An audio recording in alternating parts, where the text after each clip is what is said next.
Vamos a hablar de un evento histórico que duró 30 segundos escasos. Hoy día se recuerdan como uno de los tiroteos más bestias de ese oeste que ya era lo bastante salvaje de por sí. Agarrad vuestros pacificadores, colocaos las cartucheras, que este es el puto programa de los martes. A esto habéis venido. Oh, that fucking Tuesday show. Plenty of smoke. Blue lights that glow. Get yourself a strong drink, sit back and enjoy. Oh, how I like the Tuesday show.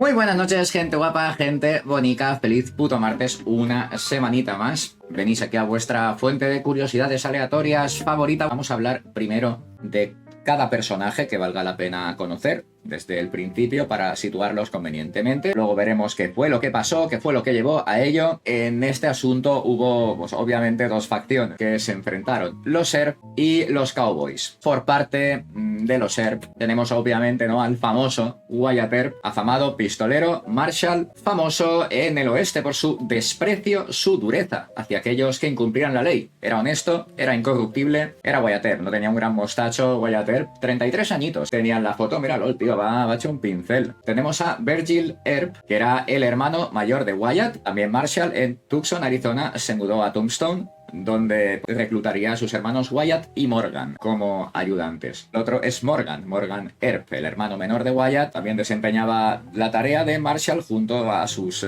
dos hermanos. Y hubo otro más implicado por parte de los Earp, Doc Holliday, taur, pistolero e incluso dentista. Buen amigo de Wyatt Earp, una auténtica leyenda del salvaje oeste. Por la otra parte, por parte de los Cowboys, teníamos a Ike Clanton, miembro de una sociedad de forajidos que se hacían llamar los Cowboys del condado de Cochise. Lo abreviaremos convenientemente como simplemente los Cowboys. El hombre este tenía fama de ser muy impulsivo, muy inconsciente y era un habitual ladrón de ganado junto al resto de su banda. Eran dos hermanos Clanton, Ike, que es este, y Billy Clanton, el hermano de Ike, también miembro de la banda. Ellos tenían una confrontación continua desde hacía ya tiempo con los Earp, ya que los Earp, como agentes de la ley, interferían demasiado en sus sanas actividades de robo de caballos y ganado y todas estas cosas que hacía, a la que se dedicaba esta gente, cosas sanísimas en la época. El siguiente en discordia es Tom McClory, otro forajido asociado con esta gente. Tenía un rancho a las afueras de Tombstone, Arizona, junto a su hermano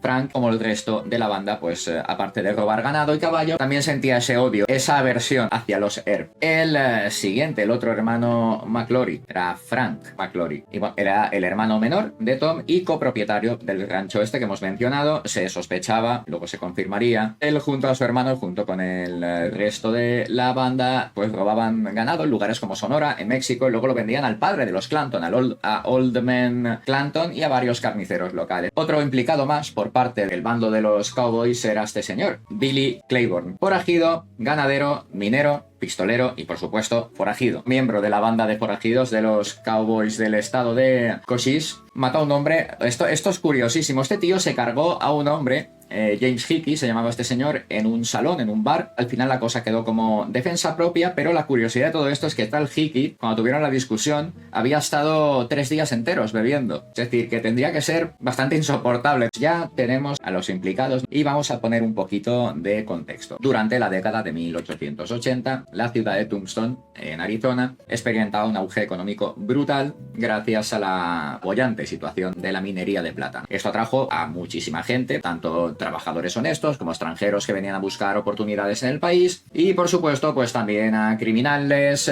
gente chunga y demás, pues gentes de mal vivir. Llegado a un punto de esta década, los representantes de la ley en Tombstone, esos tres hermanos de los que hemos hablado, los Earp, Virgil, Wyatt y Morgan, pues estos agentes de la ley constantemente se enfrentaban tanto a los actos como a las amenazas de estos cowboys, aunque se les conocía principalmente por el robo de de ganado también estaban involucrados en otro tipo de actividades criminales. Enfrentamientos verbales, también algunos incluso llegaron a lo físico, entre los SERP y los cowboys. Estos eran cada vez más corrientes, siendo los SERP repetida y habitualmente amenazados de muerte por la banda esta. Toda esta situación, que no dejaba de escalar, pues al final desembocaría en el famoso tiroteo en el OK Corral, pero todavía no hemos llegado ahí. Los SERP, como agentes de la ley, como representantes de la ley, hacían lo que pues buenamente se podía para salvaguardar el orden en la ciudad, pese a las actividades de esta gente que no querían perder su poder, porque pese a que los SERP podían no caerle bien a todo el mundo, sí defendían los intereses de los habitantes de Tombstone. Se llegó a dar el caso,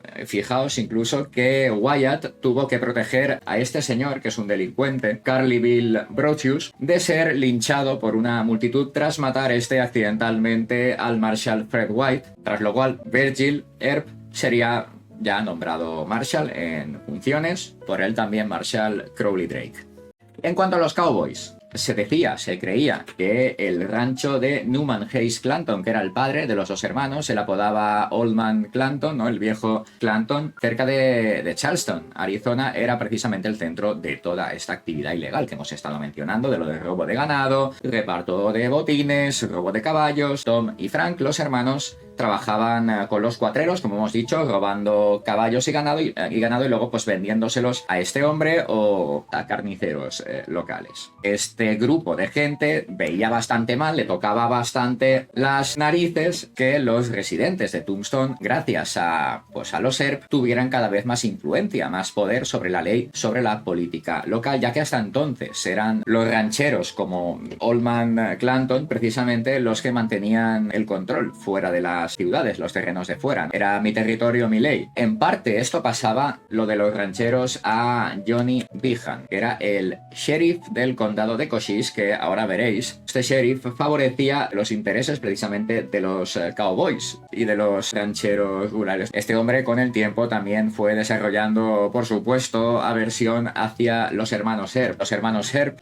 continuamente le hacían peticiones de ayuda y le mandaban quejas sobre las actividades de esta gente, los robos de caballos y demás, y este hombre las ignoraba sistemáticamente. Parecía pues que efectivamente los estaba protegiendo. Este hombre alegaba que los Earp retorcían las leyes a su antojo, a su conveniencia, cuando alguna de ellas interfería con alguno de sus negocios, de bares o salones de apuestas. Claro, pues un factor más entre muchísimos, otra mecha más de la bomba que hizo escalar la tensión, pues que luego más tarde llevaría al archiconocido tiroteo. Una de las provocaciones de que llevaron a esto por parte de los cowboys fue entrar armados a la ciudad de Tombstone, porque la ley local requería pues que cualquiera que llevara un cuchillo, una daga, una pistola, una carabina, lo que fuera, rifle, lo que fuera, estaba obligado a dejarlas en un establo, en una oficina del sheriff o en un salón, antes de adentrarse más en la ciudad. La ley decía, traducido, algo como esto: Ordenanza de la ciudad de Tombstone número 9, en vigor desde el 19 de abril de 1881. Artículo 1. Por la presente se declara ilegal portar en la mano, sobre la persona o de cualquier otra manera, cualquier arma letal dentro de los límites de dicha ciudad de Tombstone, sin obtener previamente un permiso por escrito. Artículo 2. Esta prohibición no se extiende a las personas que entran o salen de la ciudad de inmediato, quienes, de buena fe y dentro de un tiempo razonable, se dirigen a depositar o retirar de un lugar seguro dichas armas. Artículo 3. Todas las armas de fuego de cualquier tipo, cuchillos Bowie y dagas, están incluidas dentro de la prohibición de esta ordenanza. Esta gente llegó no solo armada a la ciudad, había varios factores que iban a hacer explotar la situación. El conflicto precisamente se recrudeció con la acusación por parte de Virgil Earp a Frank McClory, uno de los hermanos, por el robo de 6 mulas del campamento militar Rucker. Y lo que pasó es que un representante federal vio a esta gente cambiando las marcas de las mulas para que luego no las pudieran identificar. Les pillaron. Los hermanos acordaron devolverlas, pero nunca pasó. Wyatt Earp llegó en noviembre de 1879 y le robaron un caballo marcado que un año después él encontraría en el rancho de los Clanton, lo cual ya confirmaría la creencia por parte de Earp de que esta gente eran efectivamente ladrones de caballos y ladrones de ganado. Pero ya lo lo que haría reventar del todo la situación sería en marzo de 1881, hubo un robo a una diligencia. 2 personas fueron asesinadas y el principal sospechoso, un pistolero que igual os suena, Doc Holliday, amigo de los Earp, que logró después escapar de la cárcel. Se le acusó de ser cómplice del robo. Big Nose Kate, la amante de Holliday, lo acusaría, le haría una declaración contra él, pero no vamos a hurgar todavía, porque con este panorama en Tombstone, los Earp y sus aliados, incluyendo a Holliday, se veían como efectivamente los defensores de la ley. Por otra parte, los Clanton y sus asociados eran considerados simples y vulgares criminales, forajidos y ladrones. La confrontación ya se tornaba inevitable, el fatídico desenlace se acercaba. Pero, un momento, Spike, un momento. ¿Cómo que Doc Holliday robando una diligencia? O sea, ¿qué está pasando? O sea, Doc Holliday no era de los buenos. Vamos a explicar esto. Vamos a hablar del robo de la diligencia antes de seguir. No es ninguna sorpresa que Doc Holliday, pues igual no era un angelito, ni era un tío excesivamente tranquilo. En octubre de 1880 se armó un lío bastante gordo en el Oriental Saloon, propiedad de Milt Joyce, que es este señor. El hombre era supervisor del condado y tenía una, de hecho, pésima relación con Doc Holliday. Todo esto empieza porque un jugador llamado Johnny Tyler, contratado por la competencia de Milt Joyce para espantar la clientela de su local, se burló de Holliday. Doc Holliday lo retó a pelear, pero Tyler salió corriendo como un valiente. Bueno, al dueño del salón, a Joyce, no le caían bien ni Holliday ni los hermanos Earp. Pues la cosa se enzarzó y siguió discutiendo con Holliday, llegando al punto de que lo expulsó del establecimiento, pero sin devolverle su revólver. Eso razonablemente y visiblemente cabreó muchísimo a Doc Holliday, que volvió al local con una pistola de doble acción. Pues el señor Joyce sacó un arma y lo amenazó, pero Holliday le disparó en la palma de la mano, desarmándolo en el acto, y le dio un tiro a su socio. Lo hirió, William Parker, en el dedo gordo del pie. Para colmo de todo esto, del cabreo que llevaba Holliday, Joyce le arreó en la cabeza con su propio revólver, así que pues esas cosas no le sentaron muy bien. La cuestión es que Holliday terminó siendo arrestado y se declaró culpable de agresión. Por si esto no eran bastantes problemas, los problemas no iban a terminar ahí. Su relación con esta señora, con su amante Big Nose Kate, era un ir y venir constantemente, riñas, discusiones, era una relación muy tormentosa, se peleaban muchísimo. Y tras una discusión que además, por lo visto, fue particularmente fuerte, Doc la acabó echando de casa. En ese momento, el sheriff del condado, John Behan, que ya sabéis que le tenía mucho asco a los Earp y compañía, Milt Joyce, el señor este del salón, vieron ahí la ocasión, la oportunidad de librarse y vengarse de Holliday, y se aprovecharon claramente de la situación. Emborracharon muy fuerte a Kate, le sugirieron una forma de vengarse de Doc. Ella, ebria y convencida, pero sobre todo ebria, firmó una declaración jurada acusando a Holliday de participar en el robo e intento de asesinato de lo de la diligencia. ¿En qué se basaban aparte de esto? Que Doc era amigo de Bill Leonard, uno de los sospechosos del robo. Las acusaciones ahí parecían cobrar un poco de solidez, un poquito de sentido. Se emitió una orden de arresto contra Doc Holliday, pero los Earp encontraron testigos que pudieron confirmar dónde estaba Doc en el momento del crimen, por lo que se libró por ahí. Además, Kate, ya sobria y arrepentida, se retractó de su declaración contando pues lo que había pasado, que Behan y Joyce la habían emborrachado y hecho firmar un documento en contra de su voluntad que además ella no entendía. Al descubrirse esta trampa, al descubrirse el pastel, el juez libera a Holliday. El fiscal del distrito desestima los cargos, los califica de ridículos, y para evitar más problemas, Doc, que es un tío listo, le dio algo de dinero a Kate y la envió en una diligencia fuera de la ciudad. Y eso fue lo que pasó con el jaleo de la diligencia. ¿Sabíais esto? Y bueno, volvemos al momento donde nos hemos quedado antes, los cowboys entrando armados en Tombstone, negándose a depositar las armas, y no solo eso, sino que por lo visto se decía que buscaban más armas. Llegaron a los oídos de los Marshalls los rumores de que Ike Clanton reclamaba un duelo con los hermanos Earp, así que Virgil, en su deber, o sea, su trabajo como representante de la ley, se dirige al lugar para intentar desarmar a los Clanton. Las dos facciones se encuentran en un corral vacío Realmente el duelo no ocurrió en lo que se llamaba OK Corral, sino en un callejón cercano a este, trasero. De hecho, desde el sitio donde ocurrió esto, pues se veía la parte trasera del OK Corral. Lo que pasa, pues que una de las películas que se titulaba Duelo en el OK Corral o algo así, por eso se acabó llamando así el tiroteo. Bueno, pues se encontraron aquí en el sitio este, la tensión se podía cortar con un cuchillo. Virgil grita a los Clanton que levanten las manos, pero como toda respuesta, escucha el sonido de armas amartillándose, a lo que les grita algo como «Esperad, no hagáis eso». Y en ese mismo momento se va toda la mierda, se desata el puto caos absoluto. Lo que pasó, Bill disparó a Wyatt, pero falló, y Wyatt, sabiendo que Frank era probablemente el mejor tirador del otro grupo, le dispara en el abdomen hiriéndolo de muerte. Pero Frank sigue disparando a pesar de la herida mortal hasta que es finalmente abatido. Billy hiere de gravedad a Virgil y Morgan, mientras que Holiday recibe solo algunas heridas sin demasiada importancia. Wyatt sigue en pie, siendo el único de la parte de los Earp que sale ileso del tiroteo. Para más Inri, el que inicia el conflicto, el chulo Ike Clanton, iba desarmado y salió pitando como un valiente y sin un rasguño. Su hermano Billy no tuvo tanta suerte porque Morgan Earp y Doc Holiday pues lo dejan como un colador, matándolo en segundos. Más tarde intentaron alegar que no portaba arma, pero varios testigos afirmaron que eso no era así, que sí que iba armado. Y aquí tenéis toda la que se lió en un momento, y tenéis cuando le meten el tiro en el abdomen. Estas secuencias de la película Tombstone, para sorpresa de todo el mundo, el sheriff Behan acaba testificando a favor de ellos. ¿Por qué? Pues porque había presenciado los eventos desde el principio. Pues el recuento entonces se salda con 3 bajas en el bando de los Cowboys, que son Billy Clanton y los hermanos Lori, Frank y Tom. 3 heridos en el bando de los Earp, Virgil, Morgan y Doc Holiday. Y 3 que salen ilesos, Wyatt Earp porque era el puto amo,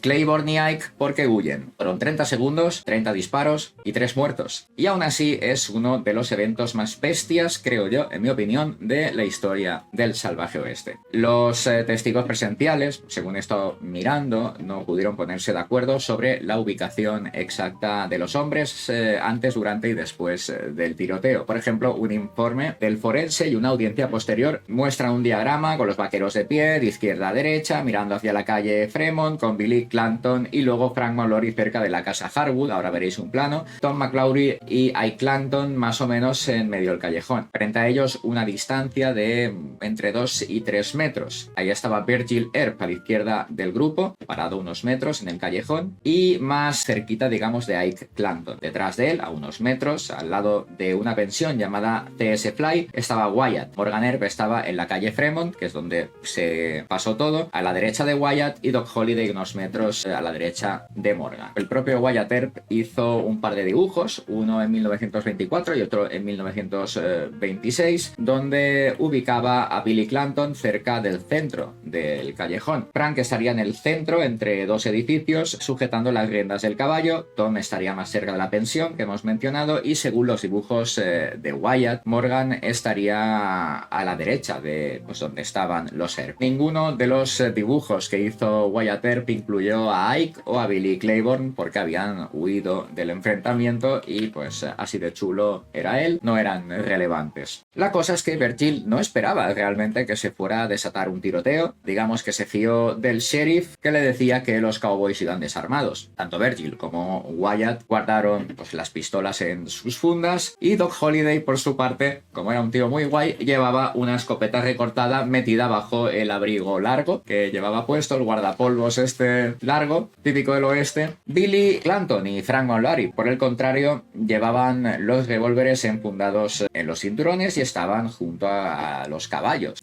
Los caballos tenían rifles en la funda de la silla, y ya por ello estaban infringiendo la ordenanza de la ciudad. Tras analizar los testimonios de ambos bandos, los testigos neutrales, los expertos tendieron más a creer la versión de los Earp sobre el desarrollo de los eventos. Sin embargo, todavía no se sabe con certeza absoluta el momento exacto del primer disparo. No se sabe tampoco con plena certeza quién fue. En las declaraciones de los participantes participantes y sobre todo los testigos eran muy contradictorias. Ya me dirás tú, en 30 segundos de caos absoluto, pues qué es lo que te da tiempo a ver. Otro factor, el humo negro de la pólvora que utilizaban en las armas empeoró todavía la visibilidad. Que yo era una nube negra y venga a saltar chispazos por ahí. Cabe contar que los leales a un bando, los leales al otro, obviamente te iban a contar historias que no tenían nada que ver. La cosa es que después del tiroteo, los Earp y Doc Holliday fueron acusados de asesinato y en la vista preliminar el juez determinó que no había suficientes pruebas para celebrar un juicio. Pero aquí se tuerce más la cosa todavía tras esa audiencia. Morgan, el hermano de Wyatt y Virgil,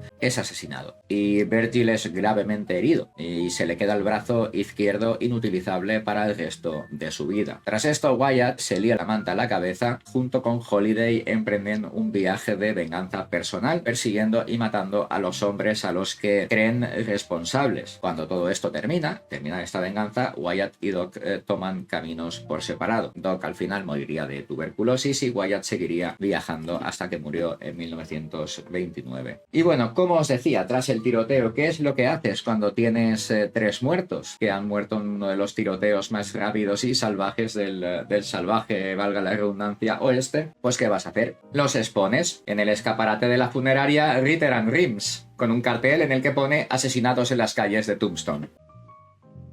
Bueno, la cosa es que los funerales de estos 3, ¿no? De Billy Clanton, que en aquel momento tenía 19 años, de Tom McClory, que tenía 28, y su hermano mayor Frank, de 33, asistió mucha gente. Contaron con una asistencia masiva, unos 300 ciudadanos que participaron en la procesión fúnebre hacia Boot Hill, y hasta unas 2.000 personas se dice que observaron con curiosidad desde las aceras. Al final los hermanos McClory fueron enterrados en la misma tumba y Billy Clanton muy cerquita de ellos. Pues esta historia fue ampliamente difundida en los periódicos de la época en todo Estados Unidos. Y obviamente la mayoría de las versiones favorecían al bando de los Earp, a los oficiales de la ley. Hay un titular, si no lo tradució mal, del San Francisco Exchange que decía algo así como buen viaje, en un tono bastante sarcástico. Vamos a hablar un poquito unos días después, 3 días en concreto, después del tiroteo. El jurado forense convocado por el doctor Henry Matthews, del que no he encontrado foto, no condenó ni exoneró a los oficiales por disparar a esta gente, a estos forajidos. El veredicto del dictamen estableció que murieron por heridas de bala, eso sí, infligidas por los Earp y por Doc Holliday. 4 días después del tiroteo, Ike Clanton presenta cargos de asesinato contra Holliday y los Earp. Wyatt y Holliday son arrestados y comparecen ante el juez de paz Wells Spicer, que es este señor. Morgan y Virgil aún están convalecientes en casa, por lo que no pueden asistir a la vista, y Wyatt y Holliday, a ellos se les exige una fianza de $10.000 que equivaldrían a unos 320.000 de hoy en día, si no estoy equivocado. Y fue pagada esta fianza, fue pagada por su abogado, Thomas Fitch, por el dueño de una mina local, E.B. Gates, y el agente encubierto de Wells Fargo, Fred Dodge. Y bueno, pues también otros empresarios agradecidos por los esfuerzos de los Earp para mantener a salvo pues a sus empresas y mantener el orden. Virgil Earp entonces es suspendido cautelarmente como Marshal a la espera de los resultados del juicio. Entonces el juez inicia una vista preliminar el 31 de octubre para determinar si hay en un principio pruebas suficientes para poder celebrar un juicio. La fiscalía, dirigida por el fiscal del distrito republicano Littleton Price, y la defensa que llevó a cabo el abogado Thomas Fitch, como hemos mencionado antes, el abogado de esta gente, conocido por su elocuencia y apodado el orador con lengua de plata del Pacífico. O sea, si yo tuviera un abogado al que llamaran así, madre mía. Durante más de un mes, Spicer toma declaraciones escritas y habladas de varios testigos, los relatos de los participantes y los testigos presenciales del evento, pues como os he dicho, fueron bastante contradictorios, pero 3 testigos clave ofrecieron pruebas concluyentes que hicieron que el juez Spicer dictaminara que efectivamente Virgil había actuado dentro de lo que le demarcaba su autoridad como agente de la ley y que no había pruebas suficientes para acusar a los Earp y a Holiday de asesinato. Pues uno de estos testigos clave, del que tampoco he podido encontrar foto, era H.F. Shields, un ingeniero de trenes que acababa de llegar a la ciudad y no conocía absolutamente a ninguno de los involucrados. Él estuvo allí, fue un testimonio presencial que contradecía la versión que dio la fiscalía. Otros dos testigos más después corroborarían que los forajidos no levantaron las manos cuando el Marshal se lo ordenó, que el tiroteo fue una cosa generalizada. Al escuchar todo esto, el juez Spicer dictamina el 30 de noviembre que Virgil Earp, como oficial a cargo, ese día había actuado de forma legal y que no se le podía acusar. Aunque criticó, sin embargo, la forma de actuar de los Earp, pero concluyó que aún así no se había infringido ninguna ley por parte de estos. Pues vamos a hablar un poquito del impacto en la cultura popular de este tiroteo del OK Corral. En el cine tenemos películas como Pasión de los Fuertes o My Darling Clementine, su título original, Duelo de Titanes, La Hora de las Pistolas, Duelo a Muerte, en OK Corral, Tombstone, que es de la que hemos puesto la escena del tiroteo, y Wyatt Earp. Pues todas estas películas han retratado, cada una digamos a su manera, este tiroteo, con actores pues como Henry Fonda, como Burt Lancaster, James Garner, Kurt Russell o Kevin Costner interpretando a Wyatt Earp. También en literatura se ha abordado el tema, uno curioso, por ejemplo, Camilo José Cela en la novela Cristo vs. Arizona. En el mundo del cómic, la serie Teniente Blueberry de Moebius dedicó 2 episodios a reconstruir precisamente este tiroteo y sus causas. Las series de ficción también se ha hablado, se ha intentado reproducir esto. Por ejemplo, y tenemos en Doctor Who el episodio de Gunfighters, donde se hace una gran referencia al tiroteo en el OK Corral. En la película Transformers, La Venganza de los Caídos, también se llama así, La Venganza de los Caídos, porque esta parte de la traducción del inglés. En otras series, como por ejemplo en la serie anime Black Lagoon, también se hacen pequeños guiños al tiroteo más salvaje y más corto y más posiblemente más famoso del salvaje oeste. Bueno, gente, como siempre, un placer. Un auténtico placer estar con vosotros. Mañana más y mejor. Chaito, chaito.